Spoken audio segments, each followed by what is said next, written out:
K P Sasikala teacher നമ്മളോടൊപ്പം ചേരുകയാണ്. Shri Sasikala teacher, ഇപ്പോൾ വിശ്വ ഹിന്ദു പരിഷത്ത് ജനറൽ സെക്രട്ടറി, ദേശീയ general secretary doctor Surendra Jain അല്പസമയത്തിന് മുൻപ് മാധ്യമങ്ങളെ സംസാരിക്കുകയായിരുന്നു. ക്ഷേത്രങ്ങളെ സംരക്ഷിക്കേണ്ടത് വിശ്വാസികളാണ്, സർക്കാരല്ല.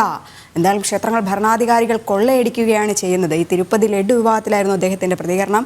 ഹിന്ദു സമൂഹം ഒന്നടങ്കം ആശങ്കയിലാണ്. ഇതിനെതിരെ നടപടി ഉണ്ടാകണം, വിശ്വാസികളിൽ ഏൽപ്പിക്കണം ക്ഷേത്രഭരണം എന്നുള്ളൊരു കാര്യം തന്നെയാണ് അദ്ദേഹം ഇവിടെ എടുത്തു പറയുന്നത്.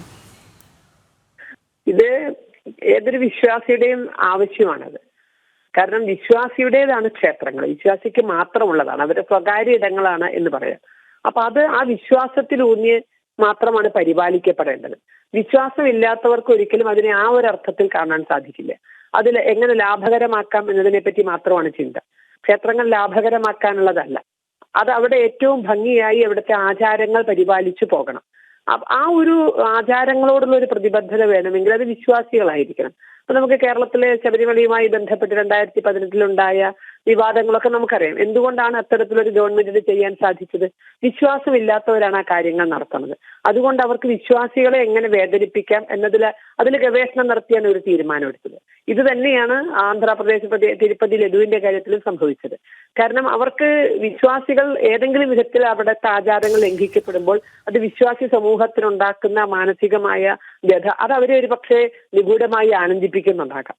അതുകൊണ്ട് ഈ വിശ്വാസം ഏതുമായി ബന്ധപ്പെട്ട് നമ്മൾ ഏതൊരു കാര്യവും അതുമായി ബന്ധപ്പെട്ടവർ പരിപാലിക്കുന്നത് പോലെ വരില്ല. ഇപ്പോൾ നമുക്കൊരു കൃഷിയാണ്, ആ കൃഷിയുമായി ബന്ധപ്പെട്ട കാര്യങ്ങൾ ചെയ്യേണ്ടത് ആരാ? അതിന്റെ കാര്യങ്ങൾ അത് ആ കൃഷിയെ പറ്റി അറിയുന്നവരും അതിനെ സ്നേഹിക്കുന്നവർക്കും തോന്നുന്ന പോലെ ഒരു വ്യവസായ സമൂഹത്തിന് അത് സാധിക്കും. അപ്പൊ ഇത് ന്യായമാണ്. ക്ഷേത്രങ്ങൾ ഭരിക്കേണ്ടത് വിശ്വാസികളാണ്, അത് രാഷ്ട്രീയക്കാരല്ല. രാഷ്ട്രീയക്കാർ മതേതരരാണ്, അവർക്ക് മതേതരരാകാനേ സാധിക്കുകയുള്ളൂ.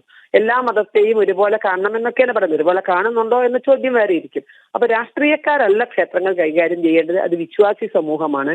അതിനനുസരിച്ച് രാജ്യം മുഴുവൻ തന്നെ അത്തരത്തിലൊരു സ്ഥായിയായ മാറ്റം ഉണ്ടാകണം.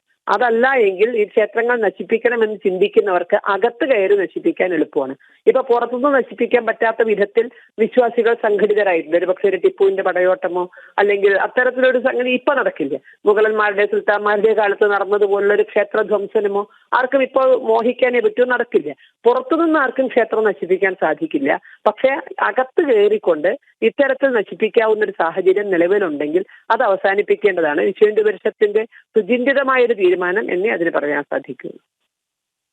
ഒരു കാര്യം കൂടെ ടീച്ചർ, കാരണം ഇവിടെ ഈ VHP പറഞ്ഞിട്ടുള്ള മറ്റൊരു കാര്യമുണ്ട്. ശബരിമല പ്രസാദത്തിലും അശുദ്ധമായ വസ്തുക്കൾ കണ്ടെത്തി. നമ്മൾ പല പ്രാവശ്യം ഇതിനെതിരെ റിപ്പോർട്ടുകൾ കൊടുത്തിട്ടുണ്ടായിരുന്നു. പത്മനാഭസ്വാമി ക്ഷേത്രത്തിൽ സമാനമായ സംഭവങ്ങൾ നടക്കുന്നു. ക്ഷേത്ര പരിസരത്തിനുള്ളിൽ തന്നെ ഈ പരിപാടികൾ നടത്തുമ്പോൾ അതിൽ ചിക്കൻ കറി വെച്ച് അല്ലെങ്കിൽ ബിരിയാണി വെച്ച് കൊടുക്കുന്ന അത്തരത്തിലുള്ള നടപടികളൊക്കെ തന്നെ നടക്കുമ്പോൾ ഹിന്ദു സമൂഹം ഉണർന്ന് പ്രവർത്തിക്കുന്നുണ്ട്. പക്ഷേ വീണ്ടും വീണ്ടും അത് തുടരുന്ന നടപടികളാണ് കാണുന്നത്.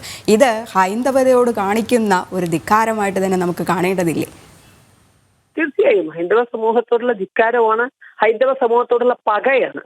അതായത് ഹിന്ദു വിശ്വാസം നശിപ്പിക്കാനുള്ള ഉദ്ദേശത്തോടു കൂടി ആ പകയോടുകൂടി ഒരു പെരുമാറ്റമാണ്. ശബരിമലയിലൊക്കെ പലവട്ടം നമ്മളിത് അഡ്രസ് ചെയ്യേണ്ടി വന്നിട്ടുണ്ട്. ഇപ്പൊ ഓരോ വട്ടവും പ്രസാദത്തിൽ മാലിന്യം കലരുന്നു അല്ലെങ്കിൽ അത്രയും വിഷയം വരുമ്പോൾ വന്നു കഴിഞ്ഞാണ് നമുക്ക് പ്രതികരിക്കാൻ സാധിക്കുന്നത്. അപ്പൊ അതിന്റെ അർത്ഥം അവിടെ അത്തരം കാര്യങ്ങൾ വിശ്വാസികളെ മുറിവേൽപ്പിച്ചവർ നടത്തുന്നുണ്ട്.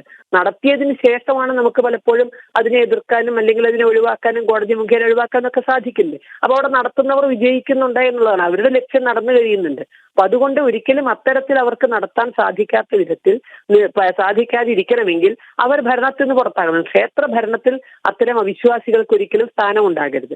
അപ്പൊ നമ്മള് തിരുപ്പതി ദേവസ്വത്തെ പറ്റി വളരെ മുമ്പ് തന്നെ നമ്മൾ ചർച്ച ചെയ്തിട്ടുണ്ട്. YSRന്റെ കാലത്ത് തന്നെ കേരളത്തിൽ അത് വ്യാപകമായി ചർച്ചയായിട്ടുണ്ട്.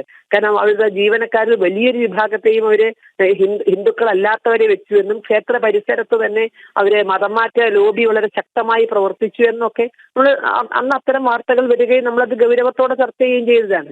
അപ്പൊ ഇനി അങ്ങനെ ഒരു അവസ്ഥ ഒരു ക്ഷേത്രത്തിനും ഉണ്ടാകരുത്. അതനുസരിച്ചുള്ള നിയമനിർമ്മാണം തന്നെ നടക്കണം.